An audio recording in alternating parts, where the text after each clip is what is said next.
Abdul Muttalib বলেন, আমি যখন আমার নাতি মুহাম্মদ জন্মগ্রহণ করেছে, আব্দুল মুত্তালিবকে খবর দেওয়া হলো আপনার নাতি জন্মগ্রহণ করেছে। আব্দুল মুত্তালিব দেরি করলেন না, মুহাম্মদ আরবি সাল্লাল্লাহু আলাইহি ওয়াসাল্লামকে দিয়ে বাইতুল্লাহ গিয়েছেন।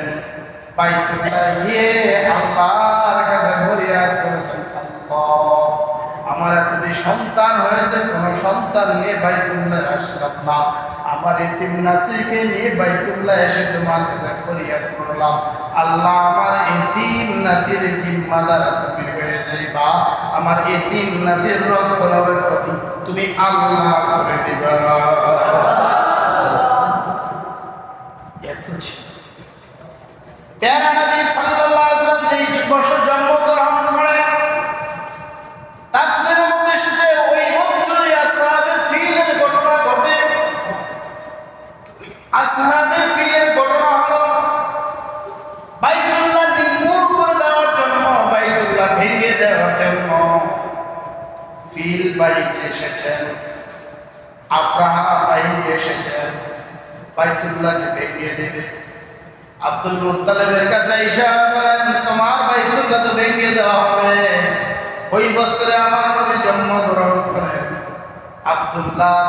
আব্দুল মুত্তালিব বলেন, কেন বান্দা বলে এইটা ভেঙে দিব আমার শক্তি দিয়ে।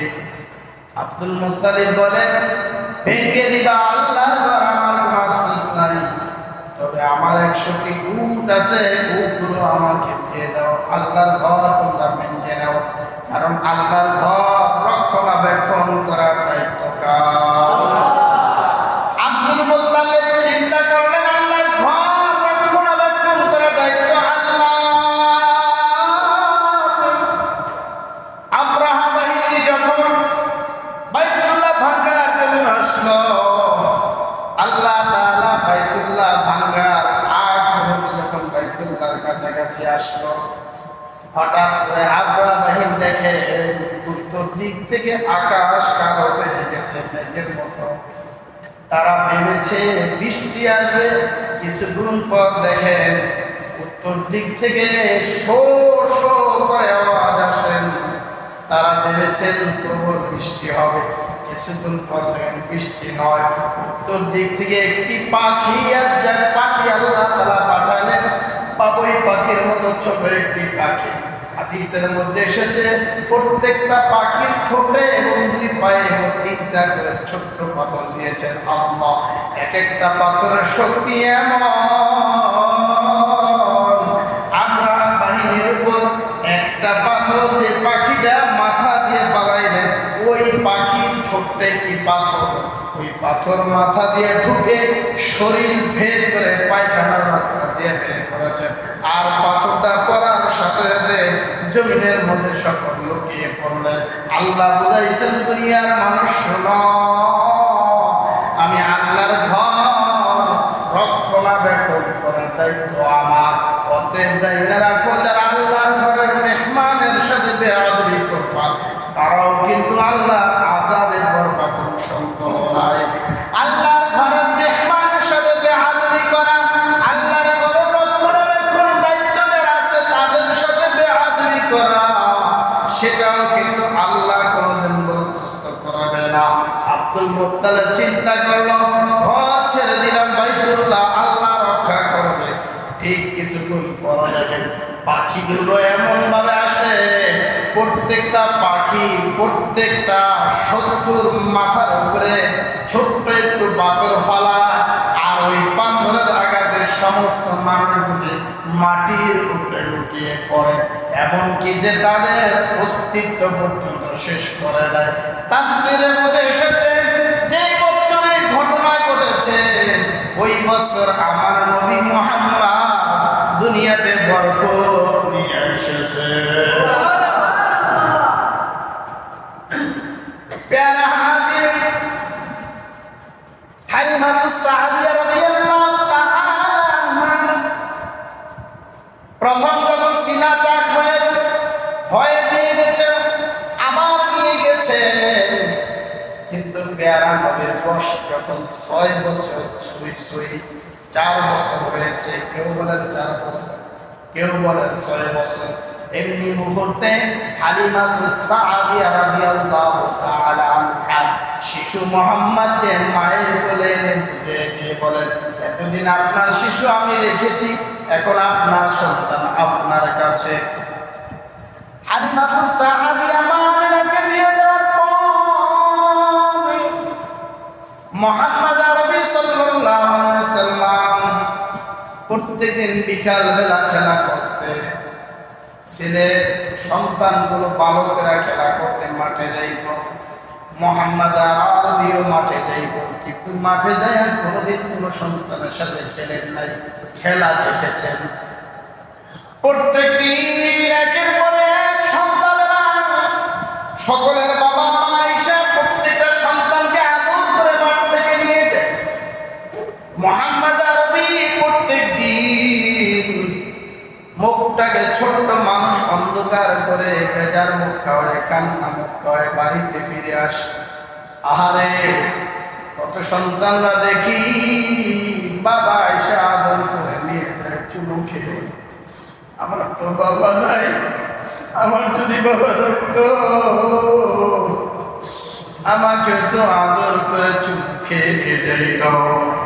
একদিন মুহাম্মদ আরবি সাল্লাল্লাহু আলাইহি ওয়াসাল্লাম মাঠের উপরে দাঁড়িয়েছে, সন্ধ্যা হয়ে গেছে, মুহাম্মদ আরবি বাড়িতে আসেন না, মা আমিনা খোঁজ নেয় আমার মুহাম্মদ কোথায়। সন্তানগুলো বলে, দেখেছি মুহাম্মদ মাঠের পাশে দাঁড়িয়ে দাঁড়িয়ে কান্না করে, আল্লাহ রে আমার যদি বাবা থাকতো আমার কাছে চুমু খেয়ে নিয়ে যাই, আমার তো মনে হয় বাবা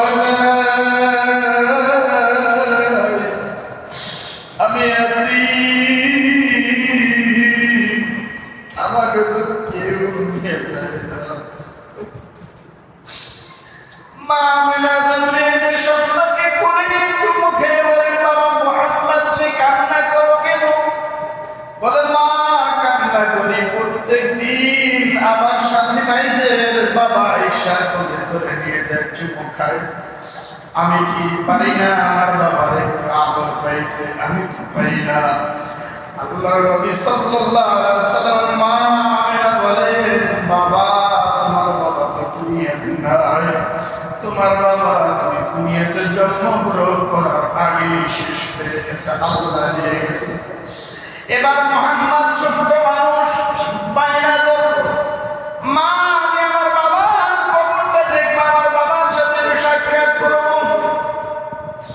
মা আমিনা বললেন, তোমার বাবা তো মদিনায় অনেক দূরে। মুহাম্মদ আরবি সাল্লাল্লাহু আলাইহি ওয়াসাল্লাম বাইনা ধরেছেন, না আমি আমার বাবার সাথে সাক্ষাৎ করবই। আব্দুল মুত্তালিবের কাছে যে দরখাস্ত করল, ছেলের বধূ পুত্র বধূ, বাবা আপনার নাতি তো তার বাবার সাথে সাক্ষাৎ করতে যাবে, কি করতে পারি? আব্দুল মুত্তালিব বলেন, আমি তো যেতে পারবো না, আমার একটা দাসী আছে, দাসীটাকে তোমার কাছে দিয়ে দেই, তোমরা দুইজন মুহাম্মদকে নিয়ে তার বাবার কবরটা দেখে আসো। মুহাম্মদ আরবিকে নিয়ে যখন বাবার কবরে যখন নিয়ে যাওয়া হলো, আমিনা বলেন মুহাম্মদকে, ও মুহাম্মদ এই যে তোমার বাবার কবর। মুহাম্মদ আরবি ছোট্ট মানুষ, 4 বছরের শিশু, কবরের কাছে দাঁড়িয়ে ডাকে, বাবা বাবা আমি তোমার মুহাম্মদ তোমার কাছে এসেছি, আমার সাথে সাক্ষাৎ করো। বাবা বাবা করে চিৎকার দেয়, যার বাবা এসে বুঝে বাবার কি ধরো। বাবা যত খারাপ, বাবা মারা যাওয়ার পর, মা মারা যাওয়ার পর কোন সন্তানকে যদি জিজ্ঞেস করা হয় তোমার বাবা মা কেমন কেমন লাগে, এমন কোন সন্তান নাই যে সন্তানের চোখের পানি ছাড়া অন্য কিছু উপহার দিতে পারবে। মুহাম্মদ আরবি বাবা কবরের পাশে কান্দার কবর বলে, বাবা আমি ছোট্ট মানুষ, আমার সাথে একটু সাক্ষাৎ দাও। মা আমেনা দেখেন এইভাবে কান্না আরম্ভ করলো। শিশুকে যদি না নেয় এখানে অবস্থা অনেক খারাপ হয়ে যাবে, হয়তো শিশুরা বাবার জন্য কান্না করতে করতে মারা যাবে। মা আমেনা এবং দাসী দুইজনে নিয়ে মুহাম্মদ নবী সাল্লাল্লাহু আলাইহি ওয়াসাল্লামকে বুঝে শুনিয়ে নিয়ে চলে আসলো। আসার পথে আবওয়া নামক স্থানে হঠাৎ করে আমেনা শরীরে প্রচন্ড জ্বর। আসার পথে আবওয়া নামক স্থানে হঠাৎ করে আমেনা শরীরে প্রচন্ড জ্বর। হঠাৎ করে মুহাম্মদ আরবীর মা আমেনার শরীরে প্রচন্ড জ্বর, এমন জ্বর মা আমেনা নিঃশ্বাস ছাড়তে পারে না, নিঃশ্বাস বন্ধ হয়ে। মা আমেনা চিন্তা করলো আমি তো আর বাঁচবো না, আমার মুহাম্মদকে কার কাছে দিয়ে দেব।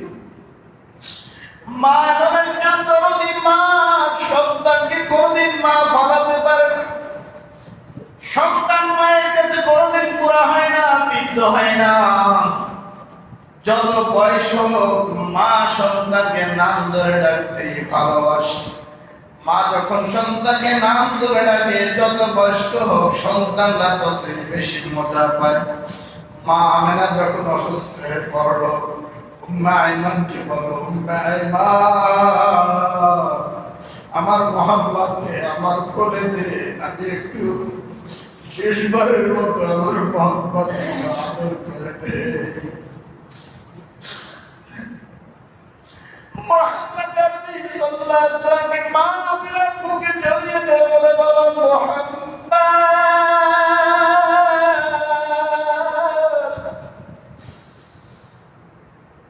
6 মাস বয়সে তুমি আমার পেটে থাকতে বাবা মারা গেছে, বাবা আর তোর পাও নাই, মাও তোমাকে আদর দিতে পারলাম না। আজকে মনে হয় মা তোমাকে ছেড়ে চলে যাইতে হবে। উম্মে আইমান আমি দুনিয়া থেকে চলে যাব, আমার মুহাম্মদকে একটু দেখে রাখি, আবার মুহাম্মদকে তার দাদা পর্যন্ত পৌঁছে দিও। মুহাম্মদ আরবী সাল্লাল্লাহু আলাইহি ওয়াসাল্লাম ছোট্ট মানুষ কান্না করে, মা বাবাকে হারাইলাম, বাবাকে দেখলাম না, এখন কি তুমিও আমাকে ফাঁকি দিয়ে চলে যাইবে নাকি? আল্লাহর হুকুম, মা আমেনা দুনিয়া থেকে ইন্তেকাল করলো, ওখানেই দাফন করা হলো। মুহাম্মদ আরবীকে নিয়ে যখন বাইতুল্লাহ আসা হলো, আব্দুল মুত্তালিব দুঃখে ব্যথিত হয়ে পড়লো। আল্লাহ, এমন এতিম কি মানুষ হয়? বাবাও নাই, মাও নাই, তো বাচ্চাটাকে কে দেখবে? দাদা আব্দুল মুত্তালিব পালন করলো। যখন 8 বছর বয়স হয়, দাদা আব্দুল মুত্তালিব দুনিয়া থেকে চলে যায়। এবার মুহাম্মদ আরবী কান্না করার পরে হারায়। আমার থেকে মনে হয় এতিম পৃথিবীতে কেউ নাই, আমার থেকে দুঃখিত আর কেউ নাই। ও দুনিয়ার মানুষ, মুহাম্মদ আরবী সাল্লাল্লাহু আলাইহি ওয়াসাল্লাম থেকে এতিম আর কেউ নাই।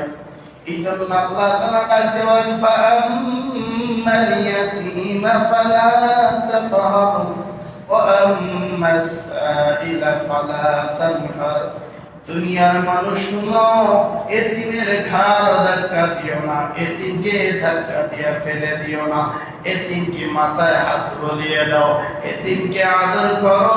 রাসূল বলেন, যে ব্যক্তি এতিমকে মাথায় আদর দিয়ে হাত বুলিয়ে দিবে, এতিমকে আদর করবে, আমি রাসূল সুপারিশ করে ওই ব্যক্তিকে জান্নাত পর্যন্ত নিয়ে যাব। এতিমের বড় দাম।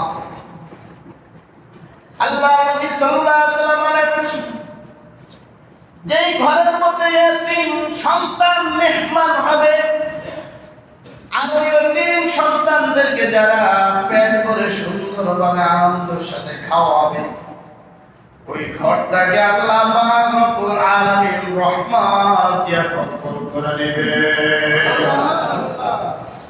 আল্লাহ নিজে বলেন, ফাআম্মাল ইয়াতীমা ফালা তাকহার, সাবধান সাবধান, এতিমের ঘাড় ধাক্কা দিও না, এতিমকে বকা দিও না, এতিমকে আঘাত করো না। আল্লাহ নবী বলেন, কোন ব্যক্তি যদি কোনো এতিম সন্তানকে আঘাত করে, এতিম সন্তানকে গালি দেয়, এতিমের সম্পত্তিকে ভক্ষণ করে, কিয়ামতের ময়দানে জাহান্নামের আগুনের বেড়ি পড়ায়া তাকে কিয়ামতের ময়দানে আল্লাহ ঘোরাবেন। চিল্লায় বলি নাউযুবিল্লাহ। এতিমের ফজিলত অনেক। এই জন্য যেখানে এতিম দেখবেন, এতিমের সংজ্ঞা বোঝা দরকার। এতিম কাকে বলে? এতিম হলো যে সমস্ত নাবালিগ শিশুগুলো বাবা হারা হয়ে যায়, বালিগ হওয়ার পর্যন্ত সে এতিম। সাবালিগ হওয়ার পরে এতিম নয়। একটা শিশু 14-15 বছর বয়স, এর মধ্যে বাবা হারাইলে সে এতিম। যেমন উদাহরণ, বর্তমানে আমাদের এই সমাজের বিল্লাল ভাই দুনিয়া থেকে ইন্তেকাল করছেন, তার 2টা ছোট্ট শিশু আছে, ছোট্ট 2টা শিশু এতিম। এই শিশু দুটাকে যে আদর করবে সেই রাসূল সাল্লাল্লাহু আলাইহি সুপারিশ করে।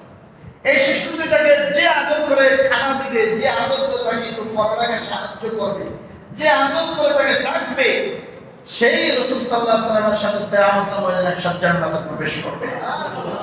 কারণ আমার কথা রাসূল বলেন, এতিম যিনি তার পাশে থাকো, এতিমকে আদর করো, এতিমকে যে যত বেশি আদর করবে রাসূল কিয়ামতের ময়দানে তাকে তত বেশি সুপারিশ করবেন। রাসূল আরো বলেন, এতিম এবং আমি, এই দুই, এতিমকে আদর করেওয়ালা ব্যক্তি এবং আমি, এই দুই শ্রেণীর ব্যক্তি কিয়ামতের ময়দানে কাছাকাছি হয়ে একসাথে হয়ে জান্নাতে প্রবেশ করবে।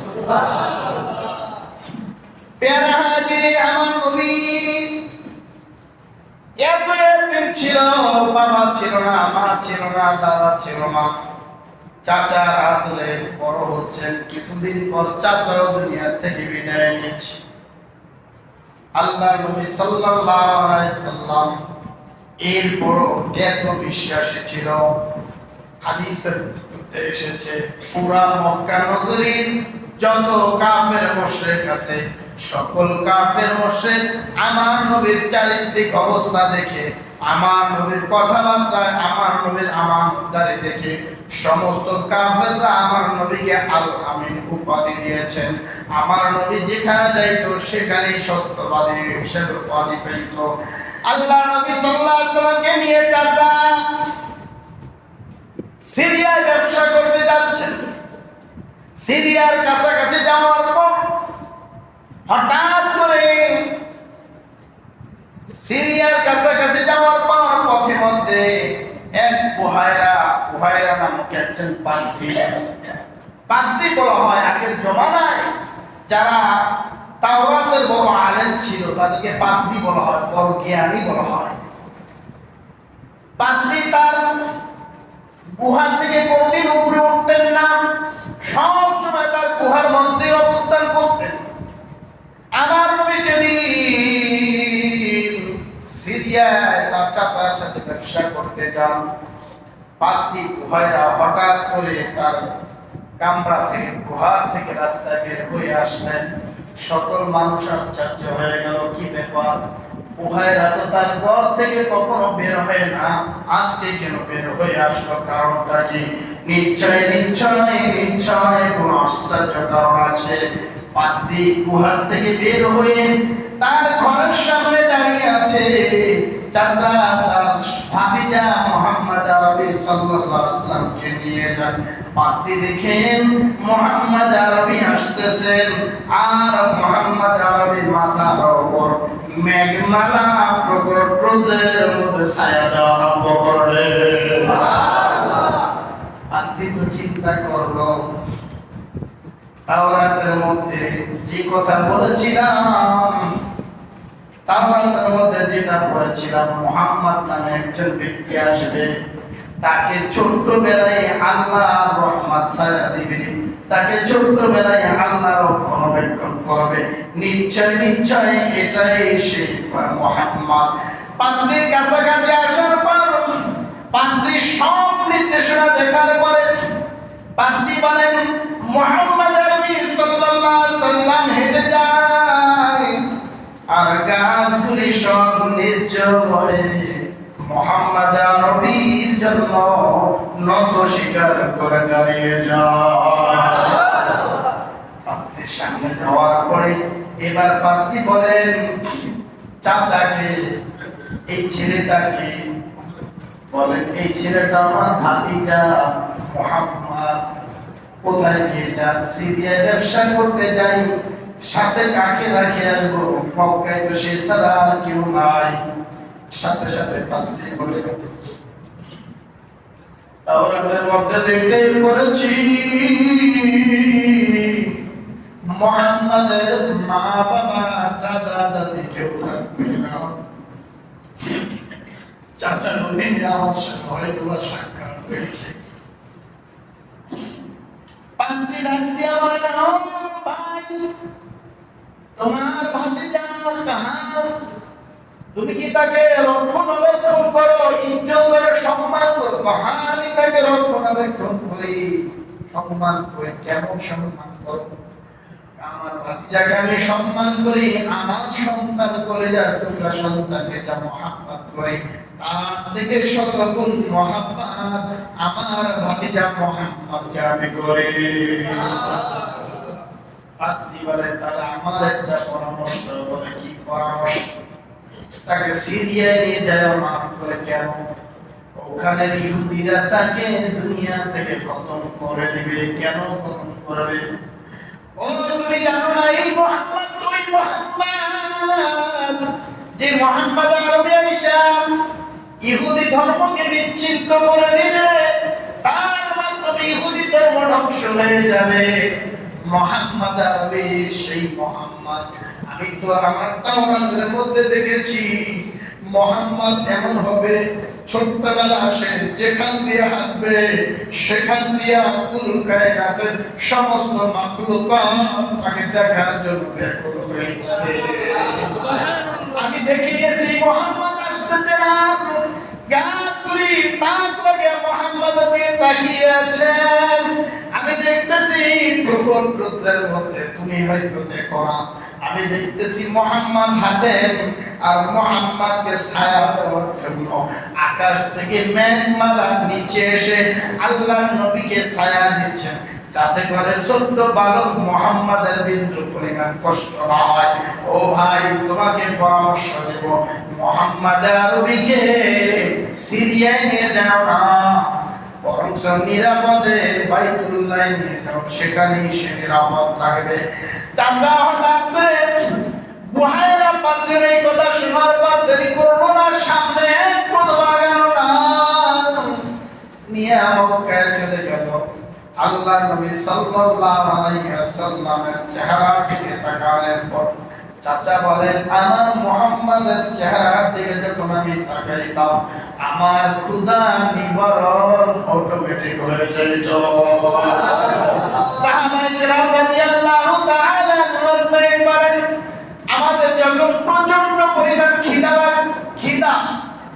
লাগতো, আমরা আমার নবীর দিকে যখন গভীর নজরে রহমতের নজরে তাকাইতাম, আমার নবীর দিকে তাকানোর সাথে সাথে আমাদের খিদা আল্লাহ তাআলা রহমত দিয়ে ভরপুর করে দিত। এমন ছিল আমার নবী। নবী যে কত সুন্দর, কত সুন্দর! যদি জীবনে স্বপ্নে দেখতেন তাহলে বুঝতে পারতেন নবী কত সুন্দর। বহু লোক আছে যারা প্যারা নবীকে স্বপ্নে দেখে, বহু লোক আছে, ভাগ্যবান বহু লোক আছে। এই জন্য রাসূল বলেন, আমার প্রতি বেশি বেশি দরুদ, যে আমার প্রতি বেশি থেকে বেশি দরুদ পড়বে আমি মুহাম্মদ শব্দের মধ্যে তার সাথে সাক্ষাৎ দিব। আর যে ব্যক্তি আমি নবীকে স্বপ্নে দেখবে সে সত্য দেখলো। যে ব্যক্তি আমি নবীকে স্বপ্ন দেখবে আল্লাহ পাক রব্বুল আলামিন তার জন্য জাহান্নামের আগুনকে হারাম করে দিবে। এই জন্য কত মানুষ কাঁদে, আল্লাহ আমাকে স্বপ্নে দেখাও, আল্লাহ আমাকে স্বপ্নে দেখাও, আল্লাহ আমাকে স্বপ্নে দেখাও। বেশি থেকে বেশি দুরূদ পড়া। রাসূল করিম সাল্লাল্লাহু আলাইহি ওয়াসাল্লাম বলেন, মান সাল্লা আলাইয়া, যে ব্যক্তি আমার প্রতি একবার দুরূদ পড়বে আল্লাহ পাক রব্বুল আলামিন তার প্রতি সর্বনিম্ন 10টা রহমত বর্ষিত করবে। শুধু 10টা রহমত নয়, আল্লাহ নবী বলেন আল্লাহ তাআলা তার 10টা গুনাহকে maaf করে দিবেন। শুধু তাই নয়, রাসূল বলেন যে ব্যক্তি আমার প্রতি মুহাব্বতের সাথে দরুদ পড়বে আমি আল্লাহর নবী বললাম আল্লাহ তাআলা আরশে আজিমে তার 10টা সম্মান বাড়িয়ে দিবে। এইজন্য দরুদ বেশি পড়া, মুহাব্বতের সাথে দরুদ পড়া। মুহাব্বতের সাথে দরুদ পড়ে দেখবেন, গভীর মনোযোগে দরুদ পড়বেন মুহাব্বতের সাথে, দেখবেন চোখের পানি ধরে রাখা যায় না। কারণ মুহাব্বতের সাথে দুরুদের যখন টান দিবেন আল্লাহ রহমতে ভরপুর হয়ে যাবে। রাসূল বলেন যদি তুমি রিজিকের অভাবে পড়ে যাও, যদি দুনিয়ার মুসিবতে পড়ে যাও, দুরুদ পড়ো, দুরুদ পড়ো, আল্লাহ পাক রব্বুল আলামিন তোমার মহা বিপদ দুরুদের ওসিলা মাফ করে দিবে। বেশি থেকে বেশি দুরুদের জন্য লম্বা দুরুদ দরকার নাই। আল্লাহর নবী বলেছেন আমার প্রতি দুরুদ পড়ো। সাহাবায়ে কেরাম জিজ্ঞেস করলো ইয়া রাসূলুল্লাহ কাইফা ইউসাল্লি, কিভাবে আপনার প্রতি দুরুদ পড়ব? রাসূল বলেন যেই দুরুদ পড়ো সেই দুরুদই পড়ো। রাসূল বলেন তোমরা আমার প্রতি দরুদ পড়ো, আল্লাহুম্মা সাল্লি আলা মুহাম্মাদিন ওয়া আলা আলি মুহাম্মাদ কামা সাল্লাইতা আলা ইব্রাহিম ওয়া আলা আলি ইব্রাহিম ইন্নাকা হামিদুম মাজিদ। আল্লাহুম্মা সাল্লি আলা, আল্লাহুম্মা বারিক আলা মুহাম্মাদিন ওয়া আলা আলি মুহাম্মাদ কামা বারাকতা আলা ইব্রাহিম ওয়া আলা আলি ইব্রাহিম إنك حميد مجيد اللهم صل على محمد النبي الأمي وعلى آله وسلم تسليما। রাসূল বলেন পবিত্র শুক্রবার আসরের নামাজ পড়ার পরে যে ব্যক্তি এই দুরূদটা 80 বার পড়বে আল্লাহ পাক রব্বুল আলামিন তার 80 বছরের গুনাহকে maaf করে দিবে। দুরূদটা ছোট্ট একটা দুরূদ, اللهم صل على محمد النبي الأمي وعلى آله وسلم تسليما। এই ছোট্ট দুরূদটা মুখস্থ করা সহজ। আল্লাহর নবী বলেন আমার প্রতি দুরূদ পড়ো। দুরূদ শিখিয়ে দিয়েছেন আল্লাহর নবী নিজে। اللهم صل على محمد بعدد كل شيء معلوم لك اللهم صل على سيدنا نبينا شفيعنا وحبيبنا ومولانا محمد صلى الله تعالى عليه وعلى آله وأصحابه وبارك وسلم। এই সব দুরূদ যদি না পারেন প্রত্যেকটা ব্যক্তির জন্য সংক্ষিপ্ত একটা দুরূদ হলো সাল্লাল্লাহু আলাইহি ওয়াসাল্লাম, সাল্লাল্লাহু আলাইহি ওয়াসাল্লাম। হাদিসের মুখে বলেন সাল্লাল্লাহু আলাইহি ওয়াসাল্লাম, গাড়ি চালাচ্ছেন মুখে বলেন সাল্লাল্লাহু আলাইহি ওয়াসাল্লাম। অ্যাক্সিডেন্ট থেকে মুক্ত করবে কে? আপনি কাজ করতেছেন বলেন সাল্লাল্লাহু আলাইহি ওয়াসাল্লাম, বরকত দিবে কে?